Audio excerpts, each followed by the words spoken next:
Hello బావా. ఏ ఎందుకలా ఎదకొచ్చిన అడుగు అంబోతులా ఓ అరుతున్నావు ఏంటి చెప్పు. నాకు కొంచెం డౌట్ వచ్చిందిరా. ఒరే అంత ఖాళీగా ఉన్నావేంటారు నువ్వు? ఎందుకు వస్తున్నాయి ఓకు డౌట్లు నీకు అసలు ఏంటది? ఇప్పుడు ఇండియా ఇంగ్లాండ్ ఉన్నాయి కదా. ఉన్నాయి. ఇండియా ఏమో ఐ లెటర్ తో స్టార్ట్ అయింది, ఇంగ్లాండ్ ఏంట్రా ఈ లెటర్ తో స్టార్ట్ అయింది. అయ్యి బాబు అది నిజమేరా, నాకు రాలేదు ఇన్ని రోజుల నుంచి డౌటా.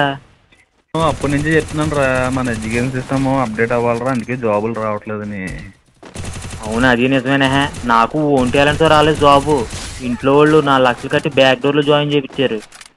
అయ్యి బాబోయ్, అప్పటికే అనుకుంటున్నాను రా నాకు రాని జాబ్ ఈ కోడి బుర్రగాడికి ఎలా వచ్చిందని రోజు అర్థం కాక చెప్తున్నాను అనుకో. ఒరే గబుకు నీ విషయం ఎవరికైనా చెప్పాను ఊర్లో చంపేస్తాను. నువ్వు నన్ను చంపేదేడా? ఆ ఈరుగడికి వంద చూరంతా డబ్బు ఎంత అవమానంతో నువ్వే వేసుకుని చెప్తావు. ఒరే ప్లీజ్ రా చెప్పకరా, కావాలంటే రోజు నీకు సిగరెట్లు డబ్బులు వేస్తాను రా. నేను ఈ రోజు సిగరెట్లు మానేసాను రా. నీ పనులు నీ గురించి ఊరంతా చెప్పి నువ్వు ఎంత పోరంబోకేదో ఆ పనిలోనే ఉంటాను.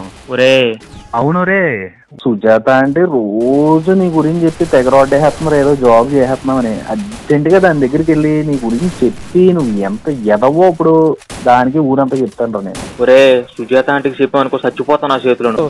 ఊళ్ళో 10-15 మంది ఫ్రెండ్స్ ఉండి కూడా హ్యాపీగా ఉన్నారు, ఒకే ఒక్క ఫ్రెండ్ తో నేను పడే బాధ ఉందే. అయ్యో అయ్యో.